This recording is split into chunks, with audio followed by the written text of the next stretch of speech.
Swamiji, can you explain what is life? How can we avoid angry? I'm sorry, what is? Explain what is life. What is life? Yeah. Oh. And what's the second part of it? How can you avoid angry? How can you avoid anger?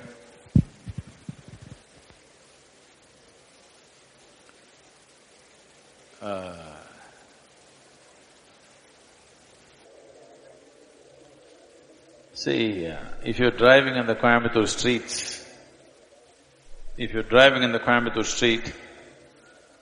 you have to avoid the medians which are placed in odd places. You have to avoid bad drivers.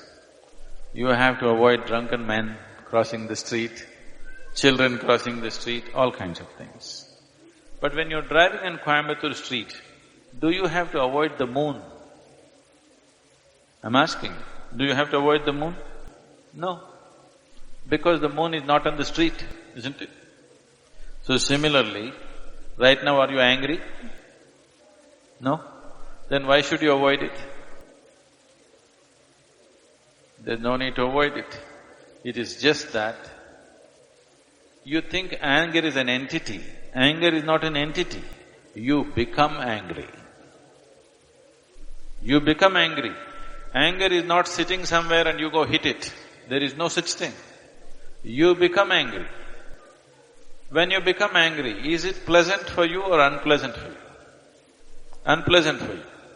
Unpleasant for others for sure, unpleasant for yourself also. Today, medical science proves to you, when you're angry, you're actually poisoning your system.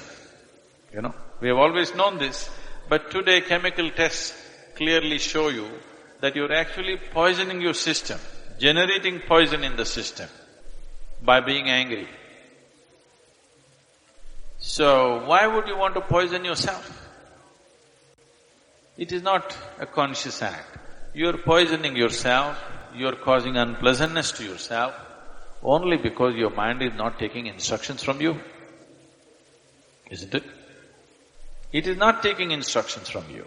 If it was taking instructions from you, you would have said blissfulness, isn't it? You wouldn't say anger. But now when you want to be peaceful, it is getting angry because it is not taking instructions from you. So if your mind is not taking instructions from you, you have to pay a little more attention to it. Why is it not taking instructions from you? If you understand this, you don't have to avoid anger, because anger is not sitting there and getting at you. You are becoming angry, you are becoming unhappy, you are becoming miserable.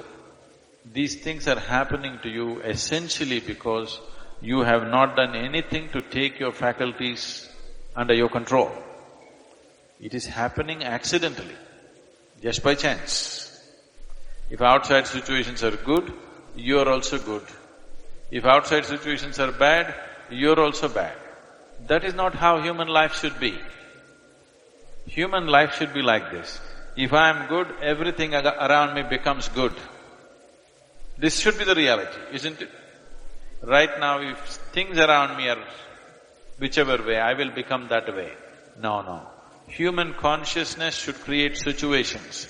Right now, situations are creating human consciousness. That's not the right way to shape human life.